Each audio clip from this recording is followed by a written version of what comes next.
Aujourd'hui un montage PC à thème, ça va être le thème Sakura, c'est le printemps, la saison des fleurs, et donc Power Color a sorti une nouvelle carte graphique édition limitée, ça m'a donné envie de monter un beau PC. Salut tout le monde, c'est Flo, et bien sûr j'espère que vous avez la forme. Donc cette vidéo s'inscrit sur le thème Build for Fun, donc un montage pour le plaisir, donc ça change un petit peu, donc ça va être sympa, donc c'est vraiment, je sais pas si je prends un risque ou pas, mais je pense que le résultat sera vraiment très joli. Donc comme d'habitude ce type de vidéo, je vous présente tous les composants, je mets dès à présent bien sûr tous les liens en description, après je vais faire le montage du PC et après on va voir le résultat. Donc pas mal de produits, des produits sympas, donc voilà, un petit thème sympa, comme vous avez vu, j'ai pas voulu acheter un boîtier rose, de toute façon ils sont assez rares, il y a la marque Ximate qui en fait quelques-uns, Mars Gaming, donc là j'ai choisi un PC blanc, parce que je trouve ça vraiment sympa, le blanc et le rose, ça se marie vraiment très bien. D'ailleurs, le thème de mon PC actuel, j'ai un peu un thème blanc et rose. De toute façon, je pense que vous allez voir cette carte graphique qui est vraiment très jolie, de chez Power Color. Donc, je me fais un petit peu de place, je vous présente les composants, et on en parle au fur et à mesure. Donc, pas de mystère, la carte graphique Power Color Hellwound. Donc, on avait vu la Spectral White sur la chaîne, là c'est la version Sakura Edition. Donc, moi j'ai la version Limited, c'est-à-dire qu'il y a des petits accessoires en plus. Donc je crois qu'uniquement sur le site Infomax, un petit peu plus cher on va dire que des modèles classiques. Donc la boîte est vraiment très jolie, donc on va la découvrir. Déjà le bundle, regardez, dans le bundle il y a un petit support ici pour mettre la carte graphique. Le petit carton Power Color Sakura, donc qui précise Pink and Glacier White LED. Donc il y a un switch ici pour avoir soit le rétroéclairage en rose, donc pink, ou soit en blanc, donc pas mal du tout. Et donc cette carte graphique, voilà, dans le sachet, je ne l'ai toujours pas déballé. Alors, regardez, sympa au niveau du look. Donc c'est très sobre, des petites fleurs ici de cerisier. Donc Sakura, ce sont les cerisiers japonais. Le PCB blanc, c'est beau, le petit PCB de la carte graphique, magnifique. La backplate, donc faut pas que j'oublie bien sûr de retirer le plastique. Il y a deux BIOS, BIOS Silent, BIOS OC, donc overclocké. Les LED switch ici, comme on voit, donc c'est pour le rétroéclairage. Deux connecteurs 8 broches, moi j'aime bien le fait qu'ils soient un petit peu rentrés. La backplate, voilà, très jolie. Donc la 7800 XT, bien sûr, ce type de carte graphique, c'est top pour jouer en QHD. Donc pas mal au niveau du look. Un petit peu déçu, j'aurais voulu un petit peu plus de fantaisie, parce que quand on voit la boîte, voilà, il y a un petit peu plus de rose. Là, on va dire c'est juste un petit peu des fleurs et des feuilles. Donc ça passe, le logo, toujours aussi méchant, j'aime bien. Et là, je sais pas si on voit trop, donc je vais retirer la protection. Regardez, c'est un petit peu gravé ça en relief. C'est vraiment magnifique, c'est vraiment pas mal. Donc belle carte graphique, il n'y a rien à dire, je vais finir de retirer les protections. Et ce que j'aime bien que ce soit la vue comme ça classique, c'est vraiment très joli. Et si vous décidez de la mettre à verticale, elle est vraiment très jolie également, avec les petits ventilateurs transparents. Donc je la mets de côté, on voit la suite. Donc ensuite je pars sur une plateforme très classique mais très performante, le Ryzen 7 7800X3D. Donc c'est marqué où? C'est marqué là, 7800X3D. C'est un excellent processeur pour jouer.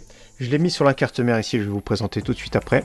Donc le petit Ryzen 7 7800X3D, carte mère de chez NZXT. Ça va très bien dans ce build. La N7 B650E. Donc voilà, elle est vraiment jolie, moi j'aime bien personnellement. Très costaud, très performante, le petit carénage, ça va super bien dans ce type de build. Donc un petit peu cher, je crois que c'est dans les 300 € cette carte mère, mais c'est un bon choix. Donc bien équipé, voilà, il y a tout ce qu'il faut. Regardez moi ce que j'aime bien ce système d'aimant, regardez il y a la carte Wi-Fi, des emplacements M.2, il y en a un ici juste là, qui est bien refroidi. Et donc au niveau de la RAM, comme vous voyez, j'ai mis de la RAM très jolie. La Viper, je vais vous montrer. Voilà, elles sont vraiment magnifiques, RGB, ça passe super bien. Si je peux, je vais les mettre en rose d'ailleurs. Ou en blanc, on verra bien. Mais voilà, les Vipers sont vraiment très jolies, j'aime beaucoup celle-ci. Donc ce sont les Elite 5, 2x16 Go en DDR5 7000. Donc après, ouais, 7000 c'est overkill, 6000 maximum, des fois 6002 suivant les prix. Mais voilà, 7000, on va dire que ça sert pour plus tard. Parce que les Ryzen série 7000 ne gèrent pas plus que 6000. Au-delà, on va dire qu'on paye dans le vide. Voilà, très beau kit, intéressant. Alors je vais mettre ça derrière. Et donc pour refroidir, on va parler d'une nouveauté. Alors je ne sais pas si vous avez entendu parler, la marque Valkyrie, très peu distribuée en France, uniquement disponible sur le site Infomax, Infodiscount. Donc là j'ai le modèle ici avec une pompe écran. Donc un petit peu plus de 200 € sur water cooling. J'ai la version 360 mm en blanc. Regardez, je ne sais pas si on voit trop. Valkyrie. Au niveau du package, vraiment magnifique. Il y a un petit porte-clés. Regardez le petit porte-clés, c'est sympa. Je vais tirer ça. Ce qu'il y a en dessous. Ah, les ventilateurs. Sympa, les trois ventilateurs. Déjà, on va le découvrir. Un pour commencer. Donc, regardez au niveau de la finition. Franchement, pas mal. C'est vraiment très joli ici, métallique. Alors on peut les brancher en chaîne, donc ça c'est vraiment bien, on les branche en chaîne. Le petit RGB très discret. Donc Valkyrie, regardez le logo, X120EW pour white. Donc sympa déjà. Donc dans le petit tiroir, bien sûr, les 3 ventilateurs. Ensuite, le tiroir du haut. Voilà, ça se tire comme ça avec le petit porte-clés. C'est sympa. Donc c'est pas mal, hein. Moi j'aime bien le look personnellement. Donc le radiateur ici. En deux, le hub. Donc hub, on va vérifier. Donc le hub, il s'appelle le VK Hub 7. C'est sympa au niveau, regardez du look. Donc on peut brancher 7 ventilateurs dessus, qui gèrent à la fois le RGB, plus les ventilateurs, ça c'est vraiment top. Ensuite bien sûr le kit d'accessoires, c'est sympa comme ils ont fait. Regardez même les petites visseries là, avec le petit logo, c'est vraiment sympa. Et donc tous les kits de visserie bien sûr, même un accessoire pour mettre les tuyaux et du water cooling, donc c'est vraiment bien. Et donc on va regarder la pompe, au niveau du look ça passe bien, la pâte thermique déjà pré-appliquée. Et là il y aura le petit écran, donc on va voir ce que ça donne bien sûr avec le logiciel. Et on va regarder le radiateur. Au niveau de la finition peinture, tout ça nickel. Au niveau de la souplesse, moi ça j'aime bien la souplesse des tuyaux, c'est vraiment top.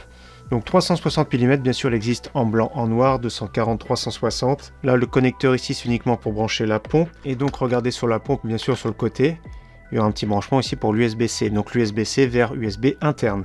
Ça je sais pas ce que c'est. Regardez, une carte mémoire 16 Go sur le côté. C'est bizarre, hein, petite carte de 16 Go, donc pour mettre plein de profils, je sais même pas pourquoi, je vais creuser un petit peu le sujet. Petit water cooling sympa, je le mets de côté, bien sûr, on va présenter la suite. Ensuite, j'ai commandé des ventilateurs, je les ai commandés roses, hein, j'ai osé. Ventilateur rose, rétroéclairé en rose, donc je les ai achetés pas très cher, hein. C'est un lot de 6 ventilateurs sur le site Amazon. Donc regardez, donc ce sera joli, hein, je pense, un petit rose, ça peut voilà donner un peu de couleur. Dommage, regardez, c'est du classique on va dire, et du Molex. Donc je pense que je vais couper juste le Molex ici parce que ce sera pas très joli. Regardez ça, c'est pas très joli, hein. Le petit autocollant comme ça, surtout quand je vais en mettre sur les bas du boîtier, ce sera ça qu'on verra. Mais j'ai trouvé une solution, je vais vous montrer de suite. Regardez, j'ai imprimé des logos directement PowerColor. Donc ça va être vraiment sympa. Donc c'est un papier photo autocollant, tout simplement. Et donc regardez ce que ça donne. Donc j'ai fait une petite démo ici, de mettre directement, donc on verra le petit logo, un petit rappel. Voilà, le petit rappel, ça peut être sympa, ce sera sur le bas. Donc ça, vous pourrez faire notamment sur le site Vistaprint, hein. Donc regardez bien la dimension que vous avez besoin. Moi, j'ai juste imprimé comme ça, découpé au ciseau. Mais sur Vistaprint, c'est possible. C'est 10 € à peu près. Moi, j'ai pris l'option, on va dire, la plus simple. J'ai une imprimante. J'ai acheté juste du papier comme ça autocollant. Et c'est vraiment fun. Donc on verra ça sur le bas du boîtier. Donc je vais mettre 3 ventilateurs. Et je pense que je vais vous présenter le boîtier après. Mais je mettrai 3 ventilateurs sur le haut et le water cooling sur le côté. Ensuite, l'alimentation, voilà, du classique. Vous allez comprendre, j'ai pris du noir, mais ça suffit parce qu'on va prendre des câbles d'extension. MSI 750 watts qui coûte environ 100 €. Donc c'est une très très bonne alimentation. PC Express 5.0. Donc voilà, rien de spécial. On l'a déjà vu sur la chaîne. On la verra encore d'autres fois. Les extensions d'alimentation, regardez. Pink and white. C'est vraiment joli. Donc c'est rose pétant, on va dire. Mais pas mal, hein. Regardez, j'ai trouvé un kit sympa, pas très cher. En plus de ça, la livraison a été assez rapide, environ 10 jours, sur le site AliExpress. Donc j'ai pas trouvé sur le site Amazon, donc je me suis dit, voilà, des extensions comme ça. Il y a les peignes avec, hein, les peignes transparents. Donc c'est vraiment top, on verra ce que ça donne au niveau du look. C'est un petit rappel, c'est vraiment pas mal. Donc ici, c'est pour l'alimentation de la carte mère. Donc il y a un cordon pour ici le CPU et 2 pour la carte graphique. Donc 6 plus 2, donc 2 x 8 broches. Directement, ça fera un petit rappel. Code couleur. Le boîtier maintenant, un boîtier que j'ai trouvé, j'ai eu du mal à me décider, mais j'ai trouvé vraiment super sympa de la marque Reijin Tech. C'est le PIN C7, je l'ai trouvé sur le site Alternate.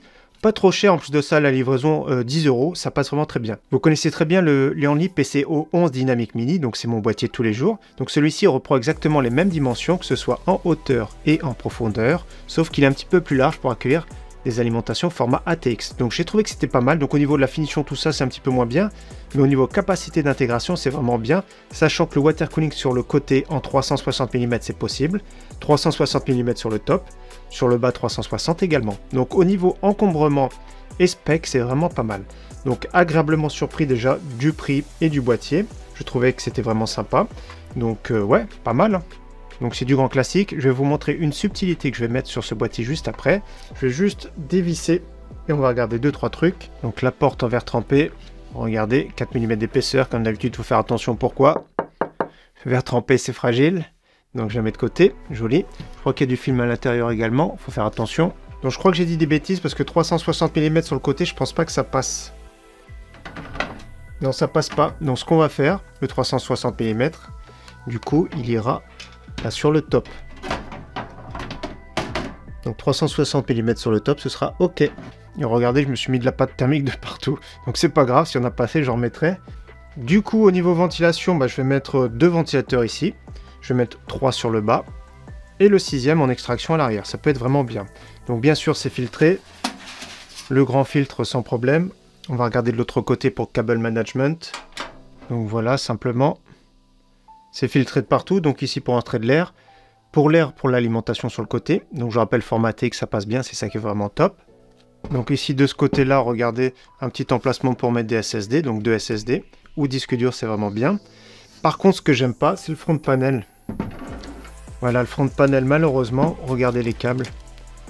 Voilà, quand c'est comme ça, multicolore, donc je vais refaire du gainage, je pense, parce que c'est vraiment pas joli. Hein. Le câble HD audio, après les câbles ici, power, etc., c'est gainé.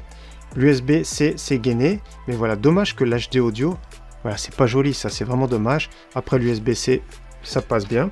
Les visseries chromées, moi j'aime bien avec le blanc, visseries chromées. De toute façon, au niveau du boîtier, ça a l'air d'être vraiment pas mal. Ce que je vais faire, c'est que je vais essayer de retirer la vitre en façade. Donc cette vitre-là, normalement, je devrais pouvoir la retirer.